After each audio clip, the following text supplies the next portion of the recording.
Statistik pendidikan dan penelitian. Analisis data penelitian kuantitatif bagian pertama. Kita akan belajar tentang variabel, statistik deskriptif, dan inferensial.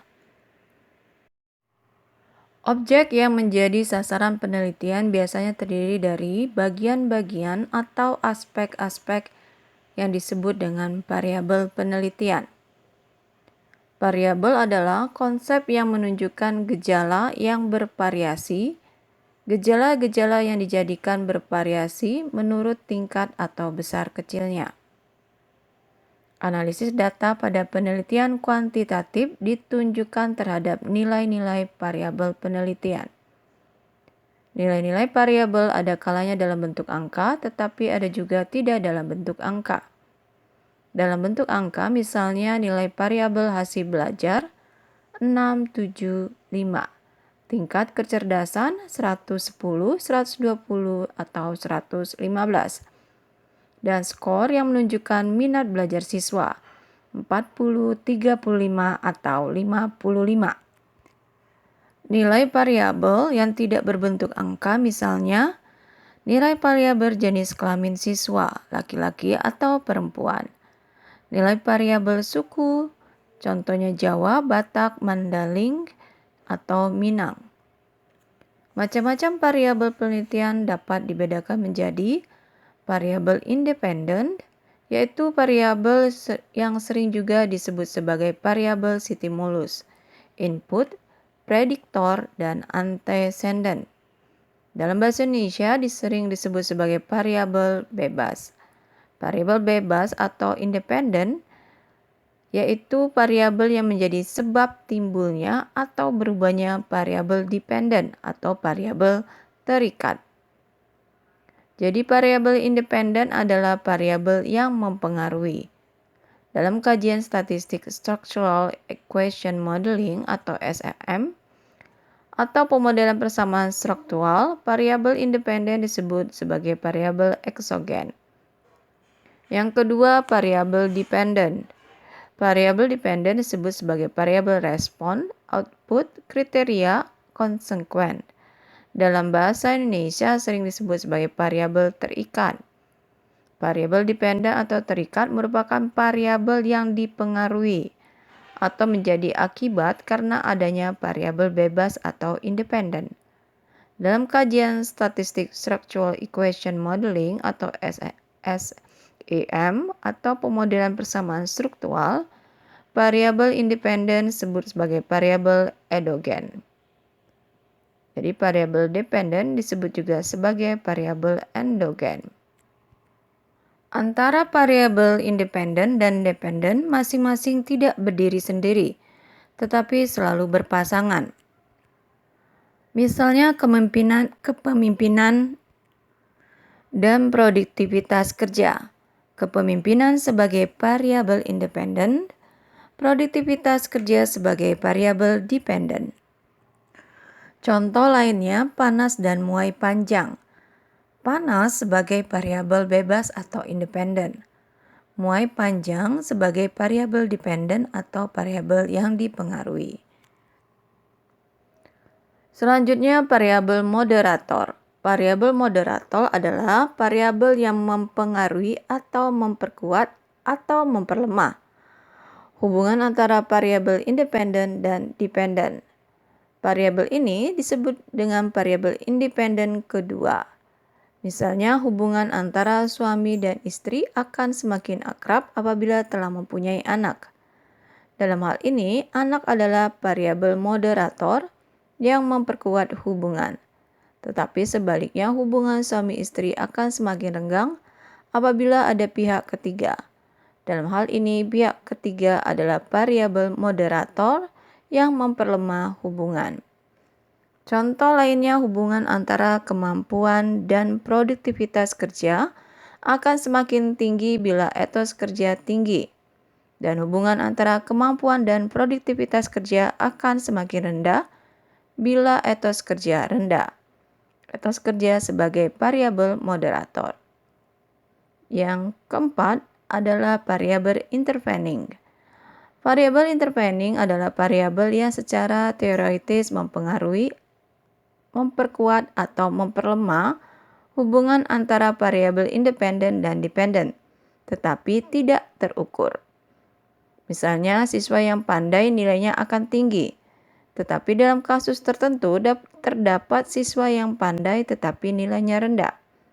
Ternyata siswa tersebut sedang sakit hati dan frustasi sewaktu mengerjakan soal ujian. Sakit hati dan frustasi merupakan variabel intervening yang masih sulit diukur tetapi ada. Yang kelima, variabel kontrol merupakan variabel yang dikendalikan atau dibuat konstan, sehingga tidak akan mempengaruhi variabel utama yang diteliti. Variabel kontrol ini ditetapkan oleh peneliti. Apabila peneliti akan melakukan penelitian, terutama dengan menggunakan metode eksperimen yang bersifat membuat perbandingan, misalnya peneliti ingin melakukan penelitian untuk membandingkan kecepatan mengetik antara lulusan SMK dan SMA. Untuk penelitian ini maka perlu ditetapkan variabel kontrolnya, yaitu naskah yang diketik sama, mesin ketiknya sama, ruang kerjanya sama, waktu yang digunakan sama. Nomor 6, variabel pengganggu. Variabel pengganggu yaitu variabel bebas yang diteliti dan tidak terdeteksi, sehingga luput untuk dikontrol atau dikendalikan. Akibat dari adanya variabel pengganggu dapat mengakibatkan hasil penelitian tidak valid dan dapat mengakibatkan penolakan hipotesis penelitian yang seharusnya diterima. Nomor 7, variabel antecedent. Variabel antecedent yaitu variabel yang mempengaruhi variabel bebas. Dalam suatu penelitian, variabel ini biasanya diungkapkan dalam implikasi sebuah penelitian. Yang kedelapan, variabel kovariat. Variabel kovariat yaitu variabel bebas yang keberadaannya dikontrol dan dikendalikan secara statistika agar tidak mengganggu hasil penelitian. Jadi variabel kovariat sungguhnya juga merupakan variabel kontrol. Hanya saja pengontrolan atau pengendaliannya dilakukan dengan teknik statistika. Selanjutnya kita akan belajar statistik deskriptif dan statistik inferensial. Statistik deskriptif atau deskriptif statistik yaitu statistik yang mempelajari tata cara mengumpulkan, menyusun, menyajikan, dan menganalisa data penelitian yang berwujud angka-angka agar dapat memberikan gambaran yang teratur, ringkas, dan jelas mengenai suatu gejala keadaan peristiwa, sehingga dapat ditarik pengertian atau makna tertentu.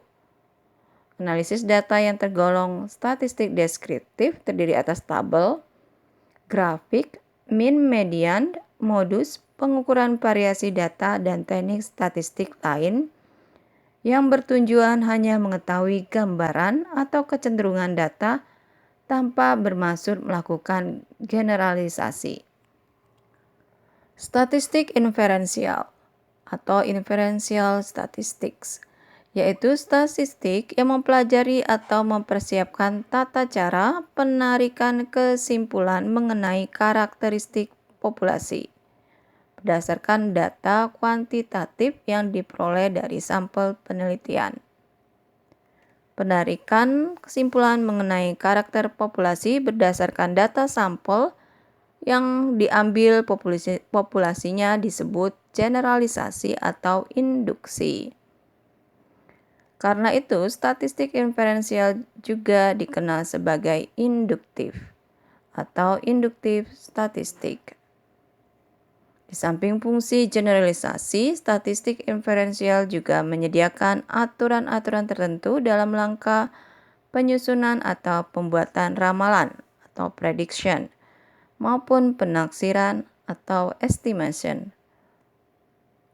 Ruang lingkup kajian pada analisis statistik deskriptif yaitu distribusi frekuensi, serta pengukuran nilai-nilai statistiknya seperti pengukuran nilai sentral, dispersi, skewness, dan kurtosi, dan grafiknya seperti poligon, histogram, dan ogive. Angka indeks. Ruang lingkup yang lain adalah time series atau deret waktu, koefisien regresi, dan koefisien korelasi sederhana. Penyajian data dalam bentuk tabel seperti tabel tunggal, tabel kontingensi, maupun tabel distribusi frekuensi. Penyajian data dalam bentuk grafik seperti diagram batang, diagram garis, diagram lingkaran, diagram pencar, diagram peta, diagram simbol, maupun diagram yang disajikan dari tabel distribusi frekuensi, yaitu histogram, poligon, frekuensi, dan ogive. Ukuran nilai pusat dan letak seperti rata, median, modus, varian, simpangan baku, kuartil, desil, dan persentil. Ukuran dispersi atau simpangan seperti jangkauan atau rentang, rata simpangan, variansi, simpangan baku. Model distribusi data yaitu kemencengan dan keruncingan kurva distribusi.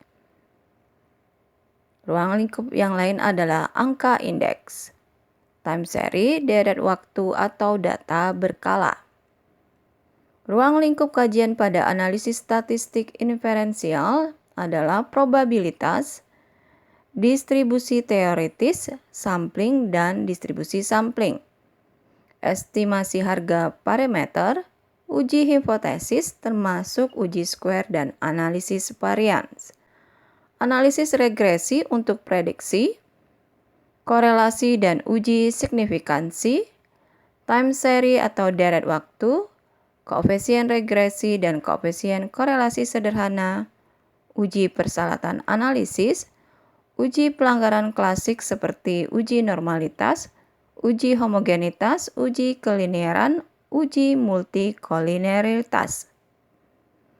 Uji hipotesis asosiasi seperti uji korelasi, uji regresi, uji analisis jalur, dan uji kanonikal.